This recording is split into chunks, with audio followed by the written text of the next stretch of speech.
ምስሎም ኣዕሊሉ ተጻዊቱ ኣብ ጅብኡ ካብ ዝነበሩ ገለ 340 ዝኸውን ናቕፋ ዋላ እኳ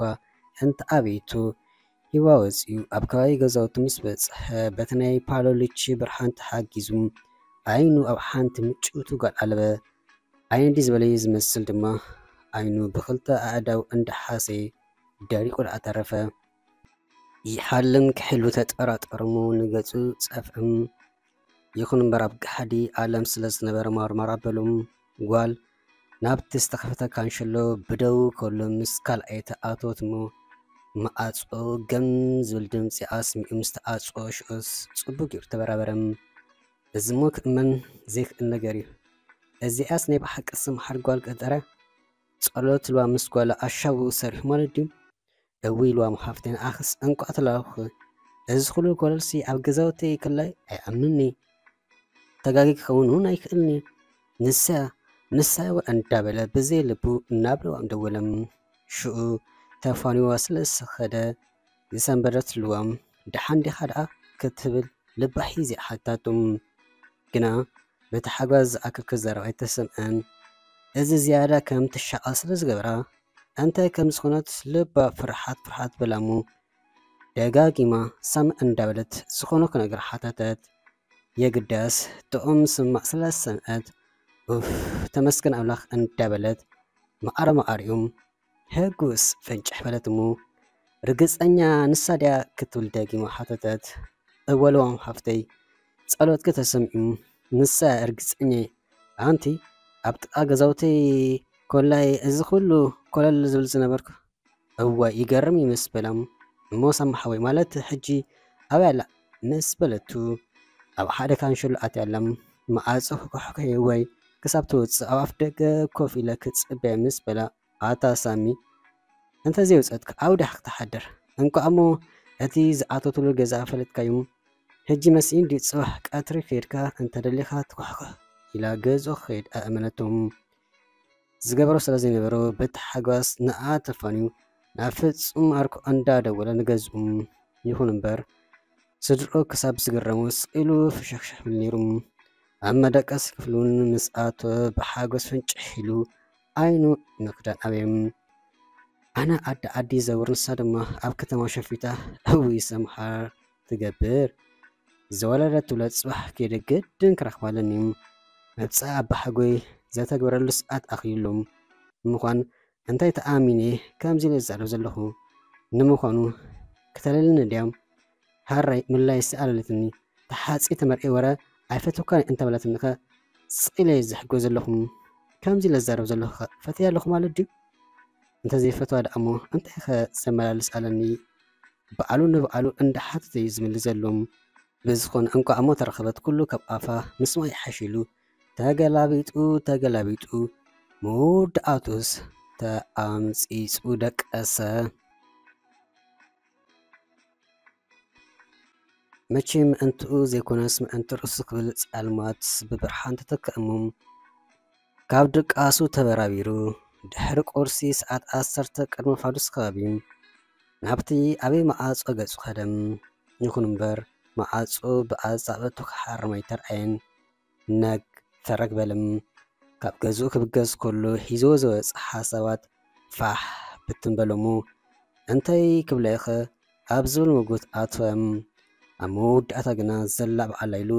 ምክሕኳሕ ጀመረም። ጓል 16 ዕድሚኣ ትኾን ከፈተቶሙ ሰላም ደሓን ዶ ንመን ደሊኻ ክትብል ዓይኑ እንዳተኣዘበት ተዛረበት። መልሲ ግን የለን። ብነፍሳ ጓሉ ኢትያ ትመስል ሄይ ጽቡቕ ወዲ እንታይ ደኣ ናይ ደሓን ንኣይ ደሊኻ ዲኻ ከምቶም ካልኦት ኣውዳት ብሪጋኻ ትኩሕኩ ዘለኻ ኣቶም ሰባት ኣይትቀብፁ እንዲኹም ስእልኩም መዓጾ እንዳሰብ ትኩሕኩም ይፈልጥ ይጽብቕቲ ምዃኑ ግን ኣነ ገና ተማሓርቲ ዘለኹ ንሓደ እምበር ንብዙሓት ኣይኮነ ድማ ኣይሰምዑ እንዲኹም ኣይትእመንን ባእ ምስ በለት እንታይ ንግሆ ምድሪ ፈኒለ እንዳበለም ነቲ ቁምጣ ዝገበርኣ ከላ ካብ ጽፍሪ እግራ ክሳብ ፀጉሪ ርእሳ ተዓዘበም። ጓል ካይ ብርካ ዝበፅሕ ቁምጣ ንላዕሊ ማልያ ጌራ ነበረት። ኣብ ልባ ክንዲ ኣራንሺ ዝኣኽላ ውጥሙጥምን ዝበላ ቸኮሌት ዝሕብራን ማእከለይቲ ቁመቱንን በዓልቲ ምጭዋት ኣስናንዮም ክዕዘባ ድሕሪ ምጽናሕ 4 ነጥቢ ትፈልጥ ዶ? እስከ እንደ ዓረፍክ ተዛረቢ ከማኺ ለፍላፊት ዓይነት ጓል ከማን ኣይትበርሐንን ድሓር ከዓ ተማሓሪቲ ፍልምሽ ጸኒሕካ ሓቀይ ዋይ ትምህርቲ ከዘይ ትገብሪ ፍትወት ወዲ ፍትወት እንታይ ኣፍሊጡኪ يحصر أبي لك نقرأكي نأخي دلي أي مسأخ مسبلم قال بحرق أنقال البلد أتنين دامن دفاريها مش كزارب النزا كريني كات أندابلس مسبلتهم إنكو حقوسكي أنا قنا كم عينت أيكون كن قدا زروا قريفكي سمحر الله دو مسبلم نابحي كزاربا تتقوي أنا سبقت لي ولا سكفتي مسبلتو كحر أيلو أب ألم قصر حادة تسرعي كفأتي مسبلا نوشت آتا بحيل أصقم أبيلا أب كرمي أصوتم ختزق والأ تأناي بلا مسلاني أن دابل خلوم مليسا كفيتا من موشنك مسبلتو سمي بحال سمحر أنت لازيت سؤال مسبلا كما أنا الدفر ودي أقات من يفلتن هيرمي لا يبحال كيف لك كيف زلك ودي مسبلتهم هره هيرمي لا مون سمحر بات أو اللي مسبلا سمعن رسمي لأن دائما سمحر خزيا أبس جزا سمحر تبحال قليلا مسبلتو أتا تمال مشت مسحان تقول نابزي زعات وتك مسبلا ساعات كندي مسبلتو ساعات مسنجرة مون ساد سمحر زي كونت تبحال مس أزنا بركود ما أنيم أتاني بحق هاي خمسلني نعي سبعتك يا رأسن آمر أخا نعي بحق كفتلي مسبلتو كفأتي يكون كن قندمة لبي مسأس لزلين بر بلا مجن سمحر أنت زي كونت شمال من يتبحر مسبلا سلامية نسا سمحر يكون تنتبحر مسبلتهم هرايد حنز خونت تخون رايد سوء لي مسبلا مو شحي تستين دها كابتم كالوت أودات فليس لزبال كافتي كالو مسبلتهم أمنا حق أيوة إتيخي مسبلا أواسكا مو شحي تستين دها ولاس أنتي دحاركا